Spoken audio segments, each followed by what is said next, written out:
Kalau sekarang aku di Sriwijaya Pos, Bu. Kripo Lipo, Bu.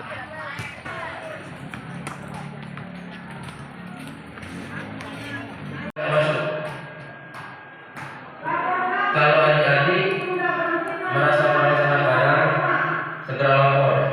Nah. Bu, yang ibu ini yang kelas baru ya? Iya. Ya. Kelas 7 7 kan? Sir, kalau untuk cewek ada yang men, ada yang miss. Oke? Untuk sekarang setelah perkenalan 34 siswa boleh tes.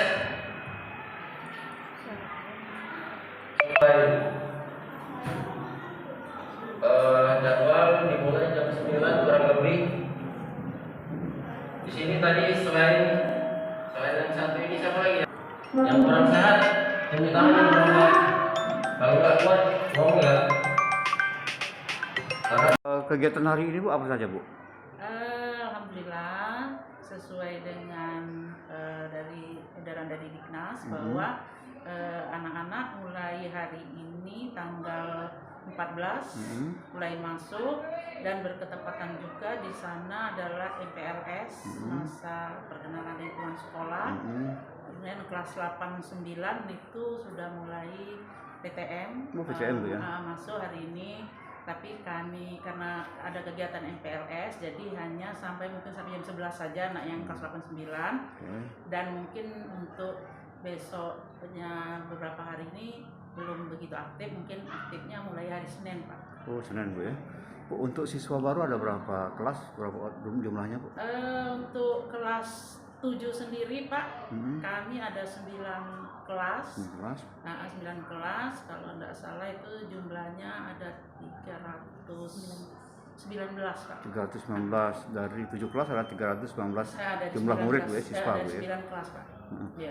Untuk MPL sendiri, Bu, apa aja kegiatan, Bu? Selain perkenalan sekolah atau mungkin? Iya. Di dalam MPLS itu kan ada petunjuk-petunjuk itu dari Diknas maupun dari pengawas sendiri, ya, Bu, ya, Pak, ya. Memang ada juknisnya karena tujuannya itu adalah untuk memperkenalkan lingkungan sekolah. Jadi mungkin anak-anak itu diperkenalkan dengan kegiatan-kegiatan ekstrakurikuler di sekolah, kemudian juga tempat musola misalnya di mana karena dia baru nanti di mana kelas-kelasnya, ruang-ruang kelasnya dan juga dengan adanya MPLS ini anak-anak itu kan dari beberapa sekolah, Pak, ya. Ini kan bergabung jadi satu, mungkin dia saling mengenal. Inilah bisa saling mengenal. Nah, Bu, ini kan masih dalam penerapan prokes, ya, Bu. Tentunya pelaksanaan PLS sendiri tetap menerapkan prokes kesehatan dengan memakai masker, Bu, ya. Iya.